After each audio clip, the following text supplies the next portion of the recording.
Mmh.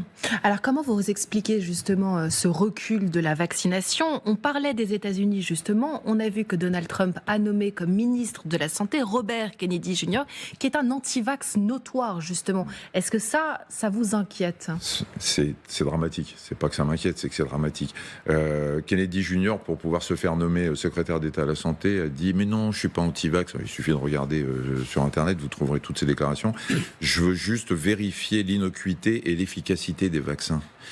On en est aujourd'hui, c'est le pays le plus important, le plus riche du monde, qui a un ministre de la Santé qui dit « Je veux quand même aller vérifier que les vaccins sont efficaces et qu'ils sont pas dangereux ». On est devant un ministre complotiste.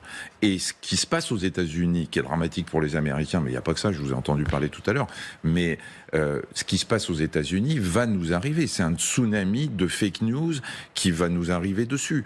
Et je peux vous dire que j'ai rencontré le ministre de la Santé, Yannick Neuder, cette semaine, on en a parlé, c'est une grande inquiétude.